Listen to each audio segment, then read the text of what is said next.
Impaired, like I'm ass impaired. It's really bad. Little bit about me. I am the proud parent of 4 children. Yeah, 4. I know it sounded really good, and then we had 4 of them, and then you're like, what the fuck was I thinking? The first 2 I pushed out the old-fashioned way. After that, I said enough of that shit, and I adopted the second set straight from Africa. I did. I actually did. I am that kind of white bitch. It sounded very altruistic, but the truth be told, well, the first 2 were aging out, and Mama's wine's not going to pour itself now, is it?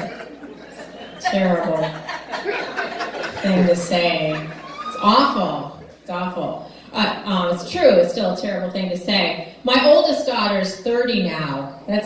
I know, right? That's really weird to me, because now in my mind, she's older than I am, right?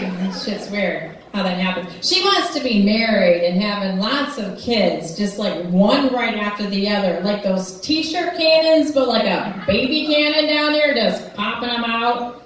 Because clearly she's learned nothing from me, that being married and having lots of kids will push it both to the brink of alcoholism and insanity, because that shit's true. My second daughter is 22 now, and while I love her, there was a point in her life that child was filled with so much estrogen. I strongly thought about selling her off to a pharmaceutical company so they could extract that shit and donate it to postmenopausal women in need, such as myself. That's right. Yeah, women with daughters know that shit's true. I also didn't know how white I was until I adopted an African daughter, right? Because I thought that zillions was a number that came after millions. Thank you. When I do that in an all-white crowd, they just fucking look at me like, what? Yeah. I also learned that when you're a white lady and you take your black daughter to the black beauty shop to get that particular hairstyle, they charge you like $500 for it. Yeah, laugh it up.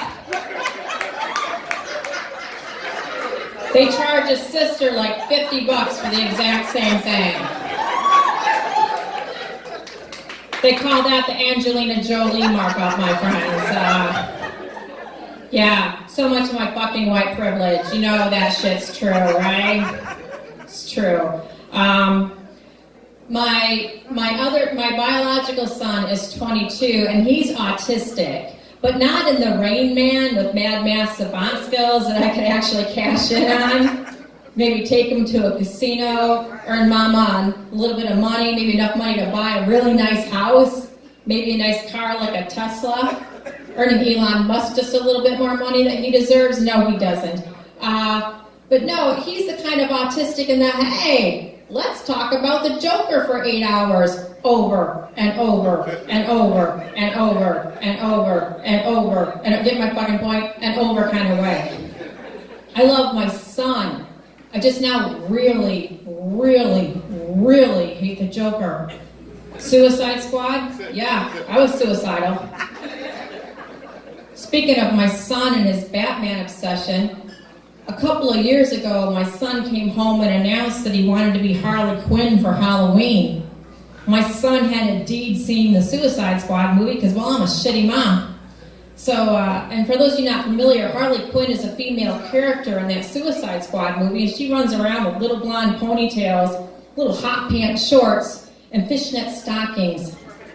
My son is 6'2", and about 230 pounds, you guys. I'm gonna let you in on a little secret. I got a little bit of a drinking problem. That's what happens when you have 4 kids.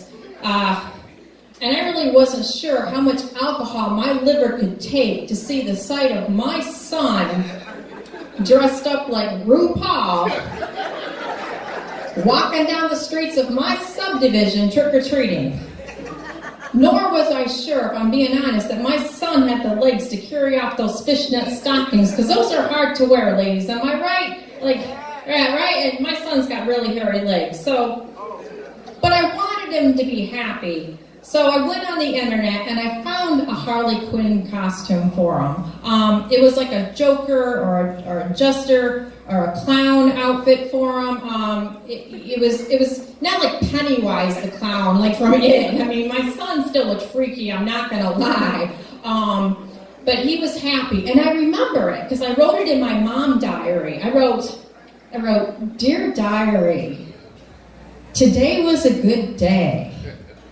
I was sober from 7 a.m. to 8 a.m. A new record for me. High five me. My son dressed up like Harley Quinn, and he was happy. The end." And I thought, shoo, thank God we dodged that bullet. That shit's over with. And then last year happened, and my son came home, and with his deep voice said, "Mom, this year I want to dress up like Poison Ivy." And I thought, fuck. Another female character from Batman. And I thought, shit, because she usually runs around with a dress made out of leaves and vines and ivy, oh my. And look, I don't care if my kid wears a dress, I just want him to be happy, but Halloween in Michigan, there can be a blizzard outside, and I don't want my kid to freeze to death because they frown on that. Like, I'm already a bad parent, let's not push the envelope here. And so I went on the internet once again, and I found him a Poison Ivy outfit, right? And it was like a green, like lycra, like a spandex, like cat suit, jumpsuit, and it had some netting and some leaves up here. And by the way, he wanted to wear it was the complete, with like the red Poison Ivy wig, because Poison Ivy has red hair, and he wanted to wear it with the red lipstick. My son also has these really big glasses that he wears. I'm trying to give you the complete visualization of what I was dealing with here. If I had to see it, I want you guys to see it as well.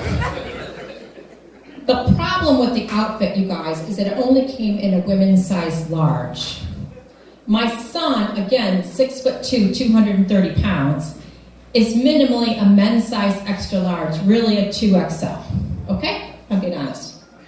So when he put it on, it was a little snug. So he didn't have a camel toe because he's a guy.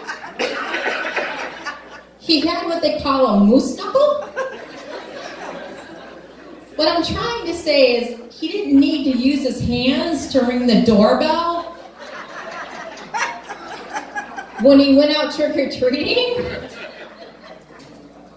I made my husband take him. I stayed home and just drank straight vodka from the bottle. There were 5-year-olds that became alcoholics that night when they took one look at my son. They were so traumatized. I started handing out Jell-O shots at the door instead of candy bars. It was just, for $5 after the show, I can show you the picture on my phone. It's well worth the $5. It's great.